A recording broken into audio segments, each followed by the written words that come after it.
Man suicide after 2 years of marriage due to an argument with his wife. He was 25 years old, named Mithu Sarkar. Incident occurred at Jalai Chomani area of Bhamutia outpost. The marriage has not even completed 2 years, but with an argument between husband and wife, husband committed suicide in his own house. He was 25 years old, named Mithu Sarkar. Bhamutia outpost police immediately arrived at the location after they were informed of the incident. However, wife is suspected behind the suicide of the husband. সকালবেলা phone করছিলাম বোনরে এবারে কথা কইছি কথা কইছি এরপরে খুব ডাক দিছি ভাত খাইতো খাইতো না বলে এবারে নীতি পরে এরপরে কতর ভাত তুই খা আমি ভাত খাইতাম না এটা লইয়া ঝগড়া ডাকছে বলছে আমার টুরিস না তাই গেছিল। আপনি কোন সময় দেখছেন? আমি আমার ঘর থেকে বাইক করে দিছে মোবাইল টোবাইল সব রেখেছে এবার দরজার ভিতরে থাপা বাইরে আইছি কোদাল দিয়েছিল বাইরে আইছি পরে আবার আইসে আর আবার দিদিরে ডাক দিচ্ছি পরে আইসে বলে বোনকে ফোন করছে বলে বোনে আইসে। আপনার বিয়ে হয়েছে কত বছর হয়েছে? 1 বছর। আপনার বাড়ি কোন জায়গায়?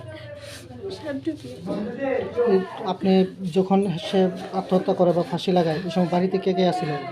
আমি আর ওই আসলাম। আপনি কোন সময় দেখছেন যে হ্যাঁ ফাঁসি লাগাইছে ঘরের ভিতরে?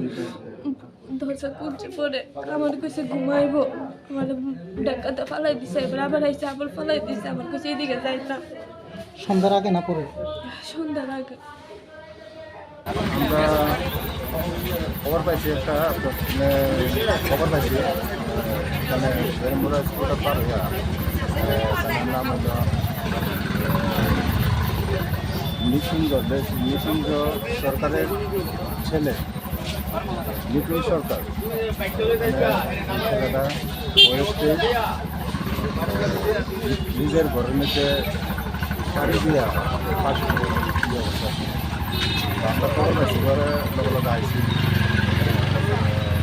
জিজ্ঞাসাবাদ করার পরে তারা হচ্ছে 7:30টার দিকে অনুমানিক 7:30টার সময় তারা স্বামী স্ত্রীর মধ্যে ঝগড়াঝাটি আসছিল এই ব্যাপার নিয়ে লাগাইছে ঘটনাটা করছে। আমরা আইসি Police sent the corpse to Agartala GB Hospital for postmortem after taking down the body. On Tuesday, his body was handed over to his family after the postmortem. Bureau report, Chini Khorang.